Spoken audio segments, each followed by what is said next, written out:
All signs point to this for the Buffalo Sabres as the Bowen Byram situation is coming to a head as GM Kevin Adams has a massive decision to make with an offer sheet looming. Elliotte Friedman even weighed in on the situation on the most recent episode of 32 Thoughts, and there is one team that stands above the rest as the best suitor for Bowen Byram. We have to talk about all the latest Bowen Byram updates, what Elliotte Friedman said, and how Doug Armstrong and the Blues are prepared to do something absolutely huge. All that coming up on this episode of Hat Trick HQ. But hey, quick reminder to everyone to hit that free subscribe button. Most of you, 72%, are still not subscribed. We're so close to 20,000. Thank you for tuning in to all our latest videos on all the news around the NHL, on your favorite teams too. Darius, let's just get straight into this right now. The Bowen Byram situation is getting kind of crazy, right? We know he's an RFA. We know he's eligible for an offer sheet. But right now, we're looking at what teams could he go to. Now, Friedman did say something just recently about the situation.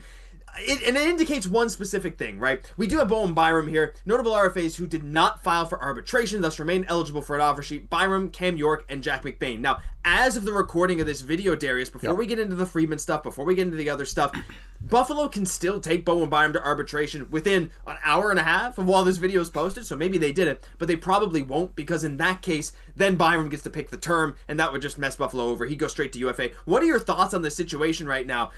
No arbitration. This is still very much an eligible offer sheet, and I feel like we're going to see some big movement within, honestly, I would say the next few days. Yeah, and there's some really valuable information that Elliotte Friedman has brought forward that we'll get to in a second, but like you alluded to, he did not file for arbitration, and this man wants to get paid. I think that's what it boils down to at this point. His agent is Darren Ferris. We know what he brings as well. This player wants to get paid, whether it's in Buffalo, whether it's somewhere else, and I want to get to that right now. I want to touch on that as well, and we'll get to what Elliotte Friedman had to say, because there's some very valuable information there with what Friedman brought to the table. But I do want to get to this. It's the St. Louis Blues. This is a team, by all accounts, and Mark and I have been covering it on Hat Trick HQ, on Blues Digest recently. This team, Doug Armstrong, they want Bo Byram. They want to make this work, but obviously up until this point, they haven't been able to figure out A, a trade, and B, an offer sheet. A lot of people forget that, Bo Byram's up for an offer sheet as well, or he's at least eligible for an offer sheet. But this is a team that just moved out Nick Leddy. They're freeing up a lot of cap space. They fixed their center depth. They're a lot deeper than they were even last year, and they took the defending President's Trophy champions to Game 7 double overtime. So obviously this is a team that wants to continuously get better. They want to add Bo Byram. So, Josh, what do you think about this fit? There's a lot of teams, and we're hearing a lot of Western Conference team, Nick Kyprios has been talking about it, that want Bo Byram. But is this a fit for the St. Louis Blues? Does this make sense for the Buffalo Sabres as well? Because Bo Byram's a good player, and a lot of people are not talking about the Buffalo Sabres side of things, where you're losing a good player here. Yeah, I mean, I think the fit is phenomenal, right? Again, St. Louis just putting Nick Leddy on waivers a couple days ago, and San Jose scooping him up, right? And like Cam Robinson said from Elite Prospects, there's suddenly a proper hole on the left side in St. Louis that Bowen Byram could fill nicely. And look, I know if you look at the advanced analytics for Bowen Byram, some places don't have him as the nicest, right? You can see Jay Fresh, the undeniably skilled, but very much not an analytical darling. Right. Bowen Byram is on the trade market, but you can see the points are there. The flashes of brilliance from when he was younger were there, Darius. And again, his development, I don't want to say he was stunted necessarily by injuries, but you kind of think that could be the case, right? And in the right environment, especially in St. Louis, a team that's primed to have a very bright future ahead of them, keeping some nice young talent, playing them with the right players, I think this could be a situation where Byram could thrive. You can see here Thomas Welch has him as on the top pairing with Colton Parayko. I actually think those two styles mesh together very well, with Byram on the left and the giant Colton Parayko on the right. And again, they just brought in Logan Mailloux as well, so there's a lot of diversity on that decor. So I do really like the fit, Darius, but again, it comes down to whether he actually wants to leave Buffalo. And if he does, what do you even envision St. Louis trading him for? Or do you think they go the offer sheet route just like they did with Philip Broberg? I don't think they're going an offer sheet route. I don't think anyone's going the offer sheet route at this point with Bo Byram. It doesn't make sense anymore. Maybe it did at some point. St. Louis Blues, though, we know they don't shy away from offer sheets. Obviously rebuilt half of their team using them last offseason, of course. So I don't think they would shy away from it. But if it's going to be, if Bo Byram's going to play somewhere else next year, it's going to be via trade. Because I feel like everything we've learned this summer about the Buffalo Sabres and the direction they want to go, they don't want futures. They have no interest in futures anymore. This is a team that's been rebuilding for 16 years at this point, I guess. They have no interest in acquiring any more futures. They want guys who can make an impact at the NHL level or who are close to making an impact at the NHL level. So I could see maybe Dvorsky. I know Blues fans who are watching this right now are going to be like, you're going to cringe at that. I'm sure you're cringing at even these projected lines right now because Cam Feller's on the third pairing, so I get it. But you're looking at something more like that, where it's a player who can step in immediately or a player who can step in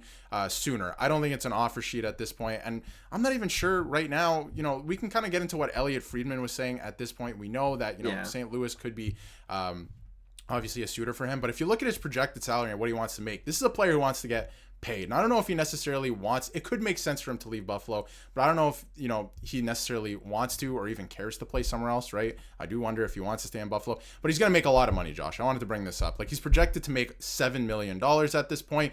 Scotia stat projections, shout out to them. They've been bang on, just not far off with pretty much every signing that's happened since July 1st. Now, I wanted to bring up, and we'll get into some more Elliot Friedman stuff in a second. I wanted to bring up this quote from Elliot Friedman. He said, "With Byram, I'm under the impression that he would play there next year. He's not against playing there next year." Now, this is very different from the JJ Peterka situation, which unfolded last week, where JJ Peterka said, "Hey, get me out of here, please, immediately, as soon as possible."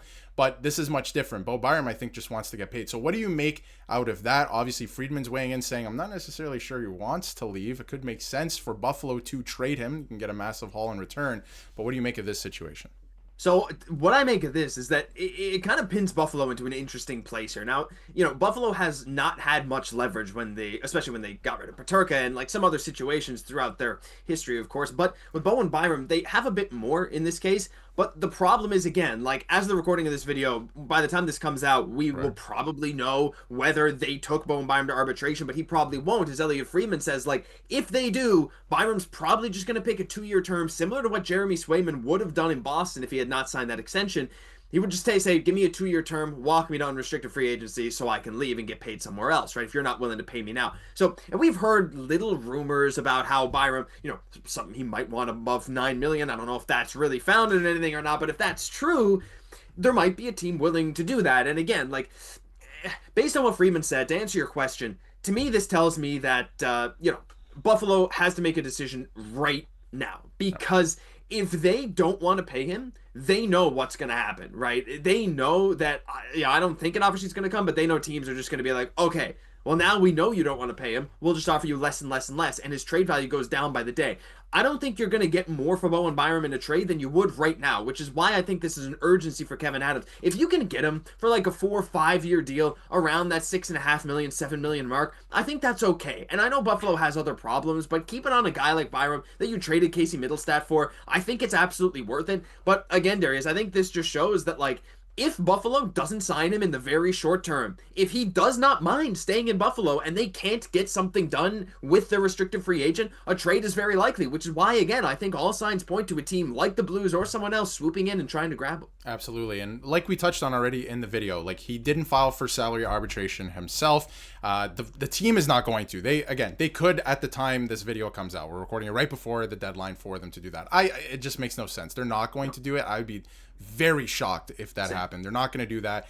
And I don't think it's going to be an offer sheet. It doesn't make sense for a lot of teams right now. And again, he wants to get paid. He doesn't necessarily want to leave Buffalo. So there's still a world where they can get this done, right? I think that's the other thing for the Buffalo Sabres. Oh, we don't want futures. We want guys who can make an impact at the NHL level now. Great, you have one. Why would you get rid of him, right, if he's not opposed to playing there next year? So I feel like they can still figure it out. But if he is going to be playing somewhere else next year, I would put my money on the St. Louis Blues. I think they want this player, and it's going to be via trade, and I feel like Buffalo will probably make out okay with it because they've changed their philosophy in terms of what they want for a return. So that's kind of what I'm seeing right now, and Friedman kind of tied it up in a bow as well and gave us some insight into doesn't necessarily want to leave. So I feel like things are coming to a head, and all signs are pointing to him either staying in Buffalo for a large cap hit, let's not shy away from that, but or he's going to the St. Louis Blues in my eyes.